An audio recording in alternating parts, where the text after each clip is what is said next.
and it's of course a big moment for him being on LAN as well. So lots of questions going into this. They're answering it so far. The problem is, Queasy's just doing so well that they're struggling to catch up, but it's a really nice game, so they're moving up in the stand. Let's take a little peek at the second page, though, right? Let's just kind of roll things down. How are things looking, right? We see Agers, Hoyo, and Acorn.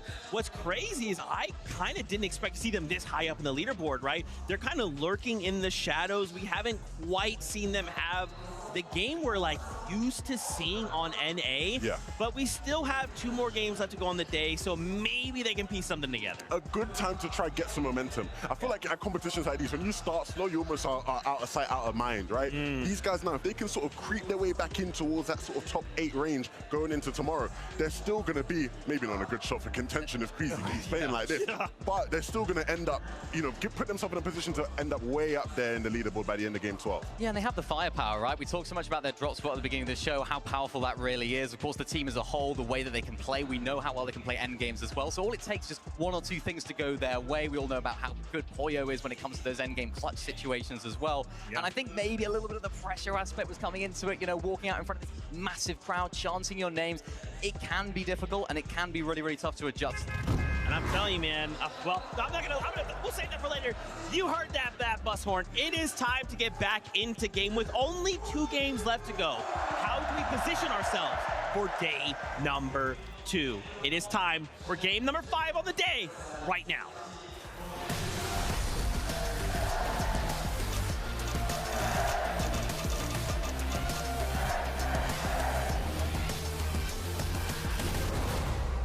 Only 2 games left on the day. You heard Zeke say it himself.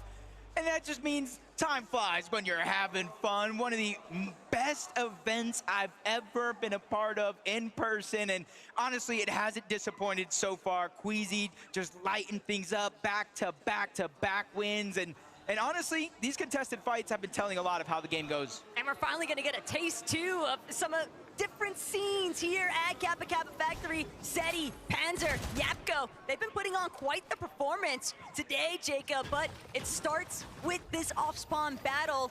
If Panzer, Seti, and Yapko can convert another successful off-spawn here, Kazi and Aspect, Tinka, they could be in a world of trouble, but it's Martius, it's Peterbot, both of them are not, but Pixie, he's got the better end of this deal. Vanya still lurking overhead, Cole trying to see if he can recover anything from this situation, but it's not gonna come to fruition just yet. In fact, Pixie, he's gonna even be able to play for the revive. Vanya Boo Boo not willing to chase down Cole just yet, but maybe after using some of these full shield motions, to feel a little bit more comfortable with that battle. Insane scenes hit us yet again in game 5. And it's just leaving Cold in such a tough spot. But I see it in the feed. Was that Paper? Was that Victor V? Was that Epic Whale? All going down at Dystopia. Meanwhile, Vanya, Marius, and Pixie, they have literally no time. They can do whatever they want. They have the reboot card, one on one side of the mountain, Peter's on the other side of the mountain, and they haven't even looted up their POI, which means they're going to spend so much time at the OXR HQ, which means it's going to take a risk in order to get Peterbot and Ritual back in the game. Something that also occurred quite quickly here, Seti. 3 eliminations, by the way.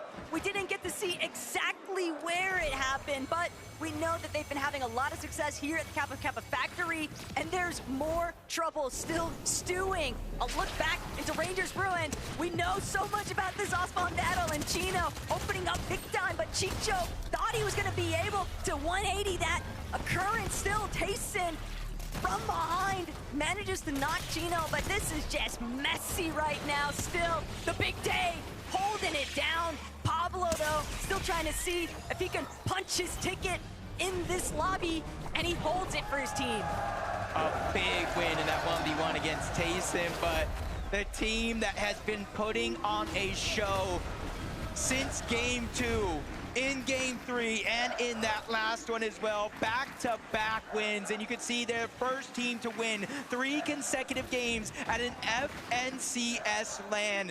and that's putting them so far ahead of everybody else. So even if they find themselves in a position where they're not winning the game, still top 8, top 5, that's still going to keep their lead intact. But the conversation that I have to open up here, Jacob, is when we think about last year's Global Championship even, Queasy and Thomas HD were in this exact position as everybody else in the lobby. They were staring at that leaderboard. They were staring at Peterbot and Pollo running away with it. And then day 2 came to play. And Queasy manifested a huge performance to play so much catch-up. So while it might look very, I don't say impossible, but unlikely, I still think that there's opportunity for somebody else to try and play catch-up. But day 1 definitely seems like the momentum is riding high for Queasy's team.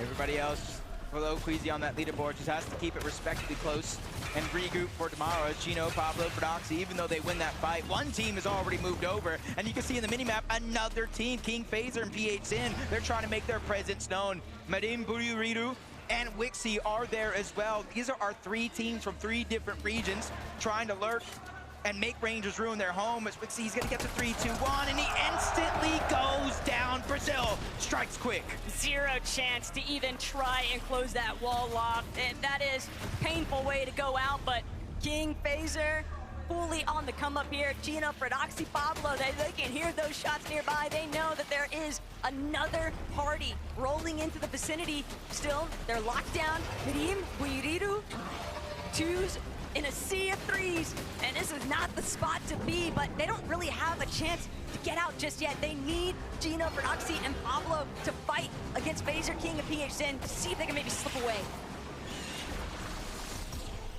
So the Queen just going ahead and blasting onto some of these boxes. Cena giving away the position just a little bit.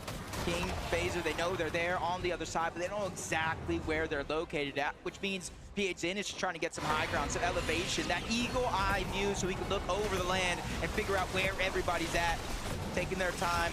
And these are the type of fights right here with people lurking around, crouching to hide those audio visuals. If you make the wrong play, it's a huge risk for that little reward. But the material just favors so heavily into Brazil's hands. Gino, Pablo, and Prodoxy, because of that early off-spawn battle with Tayson, they haven't actually had a chance to really farm anything up in comparison to King Phaser and PXN, who are just now stealing away this Queen currently at Rangers Ruin. Prodoxy realizing we can't just let this go for free. They try to see if they can intervene, but it's just not an option that's afforded to them just yet because Marin Buiriru still lurking nearby.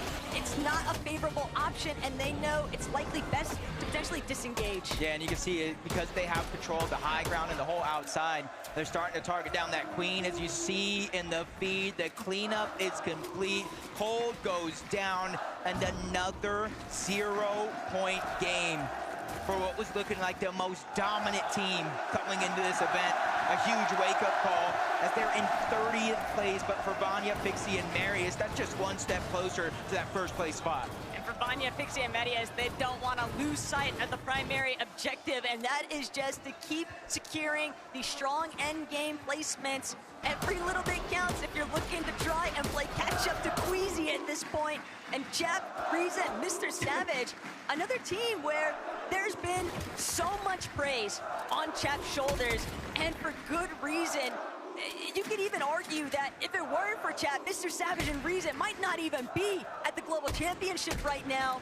But the Major 3 performance, that's something that we're still waiting for Chap to just have that highlight game. That's a really good point because Mr. Savage was done. Mr. Savage said, I retired. It was great playing Fortnite, but I think it's time for the next step in his journey. Well, the next step was coming out of retirement, qualifying by such mere points. It was destined to happen to see him here and playing as extraordinarily well as they have been so far. Malibuca, Walks, and Pings, you can see them set up just outside the Outpost Enclave, just trying to trade off shots into the distance. And against Pollo, Agers, and Acorn. And honestly, I think this was the difference maker. We saw both of these teams before slightly weather, one more than others, but I think it's because of exactly this. They're now trading off shots for Storm Surge versus the rest of the lobby, and it's given them a little bit more flexibility in different cases. Whoa, whoa, whoa, whoa, whoa. Vico, though. Parades, where are you at? This is the wrong neighborhood. And Benno, Vico, Flixie, now with 3 eliminations in total, Jacob.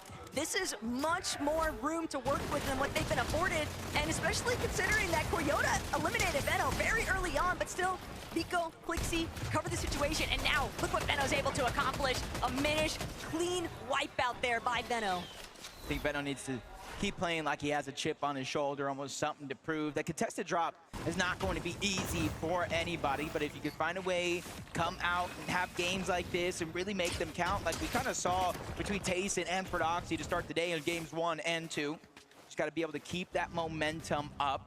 Phaser, King, PHN rotating around. I thought I saw, yes, I was about to say, I thought I saw somebody moving on over towards that bunker, and it is going to be our team from Brazil, King, Phaser, and PHN. That means that play they made to rotate on over to Ranger's Ruin, not only third party and get the eliminations, but eventually take down the Queen, works out perfectly. Every single Globals, there's always that one surprise pop-out wild card from the international scene, and I think, at least for day one, King, Phaser, and PHN have definitely taken that position in representing what these teams from the global presence are able to provide. And this is looking like a very sound setup. They've done a great job at essentially infiltrating that Rangers Ruin third-party action. And it's caused such a dominoes effect across the map. It changes so much of how the game is played when Prodoxy, Pablo, and Chino aren't able to just conveniently take their third-party options and all those surprise pop-up performances, finding those eliminations, intercepting teams on their loop path rotates. I like this play me out. Curly, Reed, and Cooper, they haven't had the best luck finding teams to trade shots off with to the distance, and now they have to do something different, go box to box, play a little bit more aggressive. Curly's doing just that. Fortnite saw it out, but they trade shots. Luckily for him, his teammates are there to save the day. Curly gets the elimination. Siphon is what he needed most in that moment, and now they get the loot. You see the extra splashes and that full load up that they're kind of able to change things in and out. And it's a confidence boost for a team that honestly, listening to them talk yesterday, they didn't think they had their game plan anymore from what they practiced coming into the Global Championship. They had to pull something up from underneath their sleeve, and, well, that's one way to do it. Not the only magician working in this lobby. Veno just a little bit of a heist here onto Hero. Tries to take that launch pad instead of punish for it, and Vico following up. This is exactly why you don't want to give Veno any space, because the way that they're trying to control that mountain rage now, it's forcing teams to funnel through in a way that makes it so easy for them to find those knocks and eliminations, or just surge in general. Yeah, or at least the bare minimum, get them to waste a lot of materials rotating on over into a spot where you might not be able to get much. Pickstorm, Demus, you see kind of a smooth rotation. Not too many players near them yet in the distance either, so they can focus on one thing and one thing only, getting to where they need to be. As we take a look at Rapid, Kanata, and Bolts, they started the day off with a big win. I think it was around like 101, maybe 104 points. Since then, it's been anything but perfect, but this is the real test, especially for somebody like Kanata, where I was talking about how different he looked coming into this event. Now we get to see what are you truly made of. But they're still within striking range, a top 3 within day 3. They haven't had, you know, the craziest day ever after, especially after what we witnessed in game 1. We're definitely maybe looking for Kanata, Rapid Bolts to keep seeing how consistent they could be, but until they find a way to replicate that game 1 performance, things are going to continue to get more and more difficult as everybody starts to find a better grasp, a better idea of where they want to go to try and find any little bit of placement points to put them inside of a better position for day 1 closure. Again, I talked about Acorn, Foyo A, just going back to what has worked best coming into the Global Championship. That's kind of setting up one of those bases. You have an abundance of heals that the Demon's Debris, you just got to figure out a way to utilize them. It's like Clix, Higgs, and Iamzo rotating south from Supernova Academy. They were one of those teams kind of looking off into the distance, whether if it was Savage, we saw moments there, Sod and Ryu up towards the top. They have multiple targets that they try to use early game to build that Storm Surge and kind of give flexibility for rotations just like this. I think it was very smart, though, the way they were utilizing that natural map terrain, hugging towards that lower territory so they don't get spotted out from those teams that are in those high ground positions. They're just fully covered by those clip faces, but looking into what our leading contenders are getting up to, Mustache, 0 shotgun damage. And my favorite part about this morning, Jacob happened to encounter Queasy, and he made it known, we're not gonna carry shotguns. We are running ARs, we are running the record revolvers. And you know what?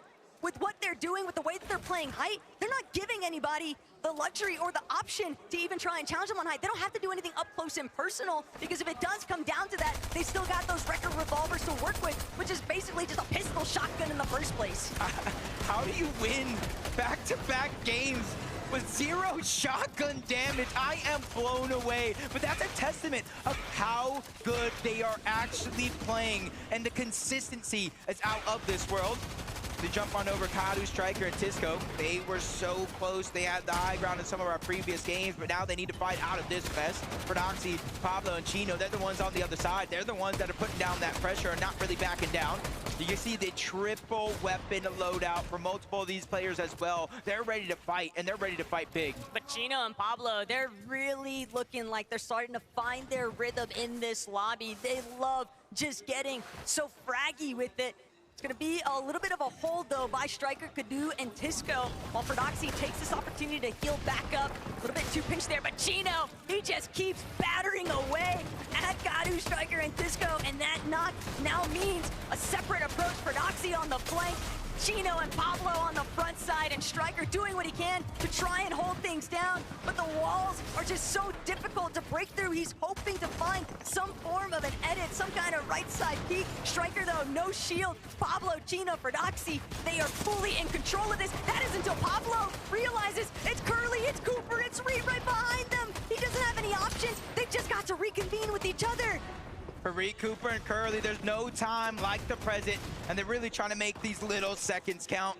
Able to clean up that one elimination, the extra loot, but most importantly, the Storm Surge that they're able to get. And since they're the team on the outside of this overall battle, they have the option if they want to disengage or keep putting pressure in this scenario. For Doxy and Chino, they have no other choice with or without that reboot card to try to get out and save what they have of this game. We kept talking about between them and Tayson off spawn, battling it out. You have to make sure if you win these games off spawn, you go as far into the end game with as many eliminations as possible. For Fordoxy and Chino, that maneuver by Reed, Curly, and Cooper, it's like getting an eyelash stuck in your eye.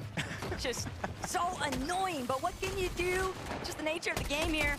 All the while, Clicks, Higgs, Yamto, they've caught up now to Snowy, Sad, and Ryu, and they've got them on the ropes right now, but Ryu's still looking to fight back. All of these international teams, they have not backed down even once throughout today's matches, Jacob, and they are coming with some big firepower. But Yamzo, the future, he's got to control the present right now, though. And with Clicks and Higgs right next to him, they need to find these eliminations. All of the surge would just be so impactful. Yeah, you can see both of these teams in a relatively tough spot, forced to crouch down if they're on the low ground. But Sad, Ryu, Snowy, they're trying to go for alert surprise attack. They're getting into the box in 2 different directions, but the third party is in, and they run out of material. Sad is in a tough spot, and it's going to continue to get tougher. Multiple players on that trio are out of materials overall, and Yamso finally dropping down. He's bringing the sun to a snowy day. That's exactly what they needed. This is so much room to work with now. The Yamzo Clicks, they just continue to close in, and finally Ryu's gonna be eliminated, folded over. Almost 1900 damage above on that surge threshold, Jacob.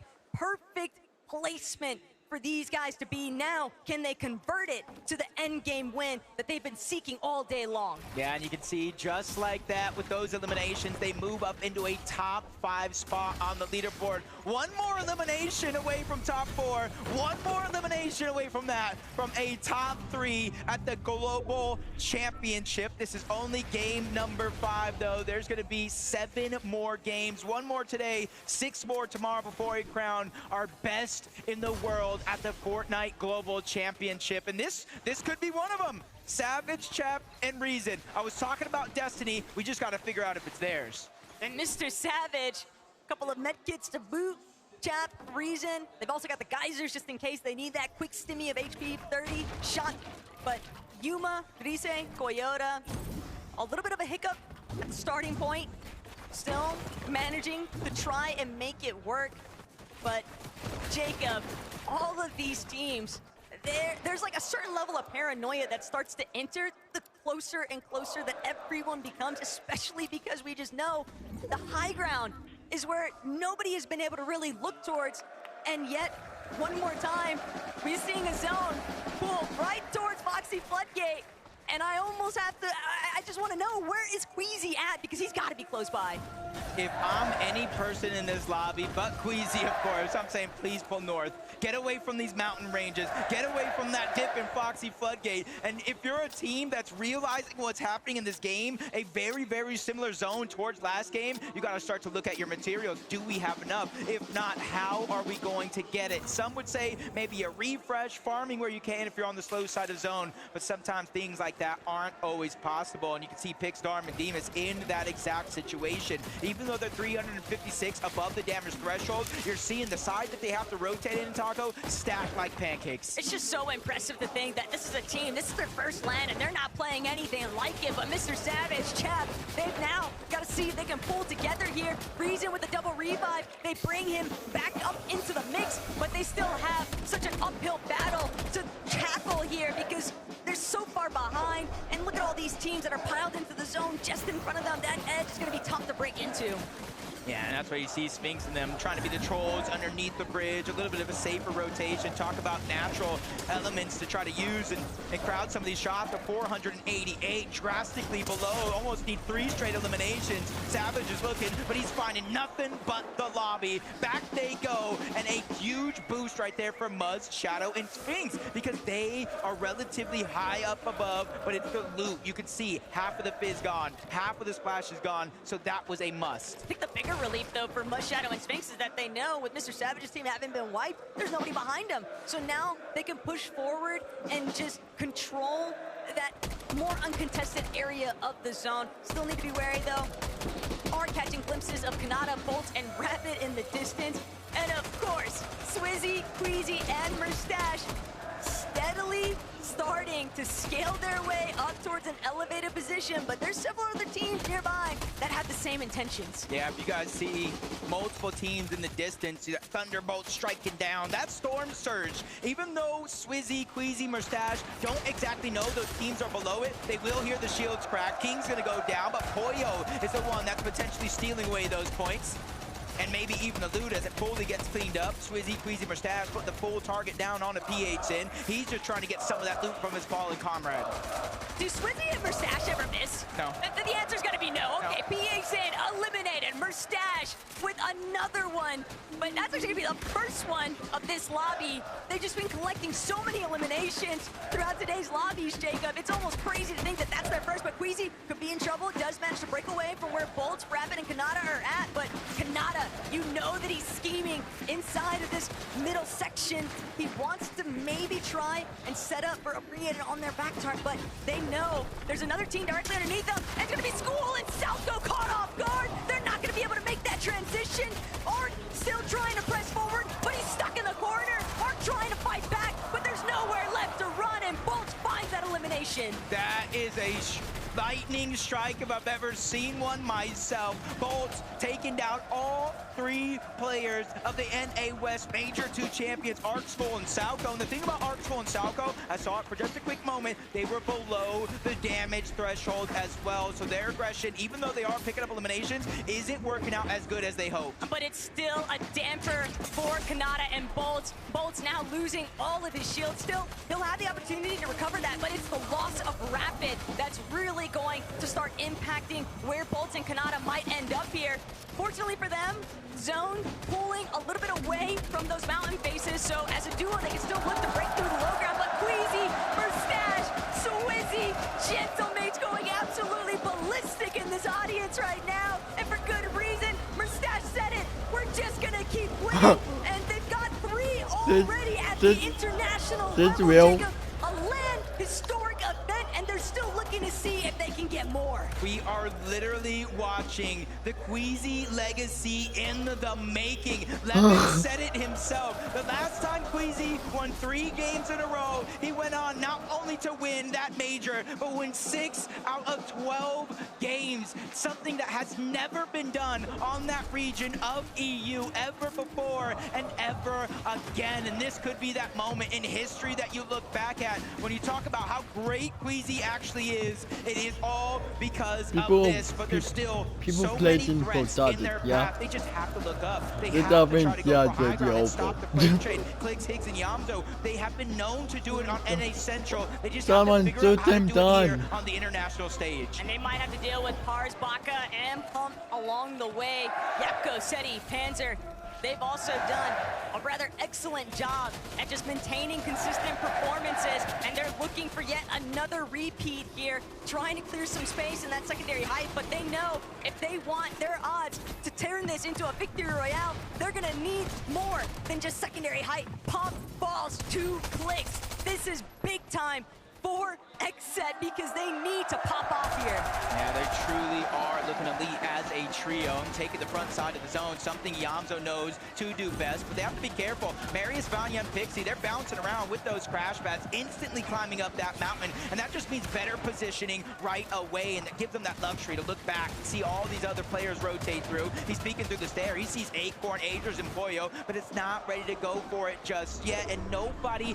has even had an opportunity to look up. They're attached at the backside of zone. They're attached right in the middle. It's not even going to be easy when somebody eventually does. But that's the problem. Nobody else can actually make their way up towards the high ground because Sweezy, Queasy, and Merstash refuse to budge. They just keep shutting down every single opportunity, forcing these teams to converge onto each other as iDrop now trying to see if he can collect an elimination there, a knock, anything. He needs a massive refresh here, but it's Pixie who finds Hottie, Marius, Pixie, and Vanya now looking to see what more they can seek out. 4 eliminations so far into the top 12. Placement points are flying in. Half of them, at least at the top 8, is Veno, Vico. They're in that line of path. Marius looking up for only a quick second, not really focusing on the Queasy up above. It's probably too hard. You see the materials being drained right out of their inventory. Everybody else feeling the same thing, forcing Yamzo, Higgs, and Clicks to drop down low. The blessing is they're in the front side of zone, so they have a little bit more to work with. But the control from Queasy, Swizzy, and Merstash on the high ground, Jacob, they're forcing all of these teams to swap players to ultimate low, and with that in mind, Merstash, Queasy, Swizzy, just non-stop This berating. is so dumb. These teams are forced, they're looking up, they're looking down, they're trying to find refreshes, but they have no breathing room. They're being Dude. suffocated right now by height. With the conversations going on before the Global Championship, Fu probably How? smiling ear to ear right now with EU How? doing the performance that they are, but Kanata both, they're trying to channel how they played in game number 1, finds a key elimination on to Reed, not just elimination points, but placements as well. Cammy falls, more points from the lobby. Swizzy's trying to drop down low, he's just getting loot, he's bringing it back up to his IGL. And that is all Swizzy has to keep tabs on alongside Merstash. Everything getting dropped at Queasy's feet so he can have the ultimate success here. But Marius, he's in too much trouble. Marius trying to squeeze away. It's Vico, it's Veno, and Flixie chasing them down. They know that they're going to have to clear out all of these players inside of these lower layers if they want a real shot at beating Queasy up on height. Yeah, if there's any team that I think has a chance to look up and at least give them a fight, it is going to be them, as Marius is forced outside of the zone, almost a 1v1 against Clicks, and Clicks gets the knock. Can he get the elimination? No, he can't. No siphon for him, but the battle, the inevitability is finally here. Vico's taking charge, but he's also taking most of that damage. Flixie's forced to reload, and Veno is in that mid-cut as well, a challenge that they did not find success on, but relatively so. Even if they might not have the high ground, they put Queasy and Merstash on the back foot. And that's the problem, Queasy, Merstash, they could still tank a little bit of zone here just because of that exotic fizz, but at the same time, Vico, Veno, Flixie, they're now trying to remind everybody this might be it's Queasy's tourney so far, but we still want to take the from them. Merstash finding the biggest elimination of the Veno, the siphon carrying him forward, the hopes of Gentleman now resting on his shoulders. Flixie trying to hang, but Flixie wins it all, shutting down the dream. Part time and no freaking winner. You better. We talked about the 6 of 12. It was with that The man Dolphins, right yeah, there, it's really Veno, open day with one. Vico and Flixie by his side. They are looking like a terror on the lobby. Frankie, we gotta hear one from them by themselves. We need to hear what you have to say, Flixie. What's it like getting a victory royale here on LAN in Lyon? It's great. I mean, we died off spawn, we clutched the game. It's really good. Yeah, you clutched the game. I mean, it was quite the competition between you and the leaders. of the lobby, were you aware it was Queasy you were up against? I mean, we knew it was Queasy, but we're just better than them, so we just went up and killed them. I think you might need to get a few more victory royales before you can say that. I do want to come to you, Venno, obviously up against an ex-teammate you know really well. Does that make it a bit more satisfying or even a little bit more in your head? You know each other so well. Nah, if I can't win this tourney, I want Queasy to win. Oh, I've never heard him say such nice things. Thank you, Venno. And of course, Choca, à toi pour Vico. How do you feel after this first victory royal, and how will you do the second one? Hey, I mean, I feel great, you know. We finally got a win that we wanted, you know. We're still calm though, but it's kind of hard. But hey, I mean, we're doing the best of it. Next round, you know, we're gonna win our spawn. We're gonna win the game again, you know. We're gonna catch up to Queasy finally and shit. So yeah. Ils sont très déterminés à remonter dans ce classement et à continuer de monter.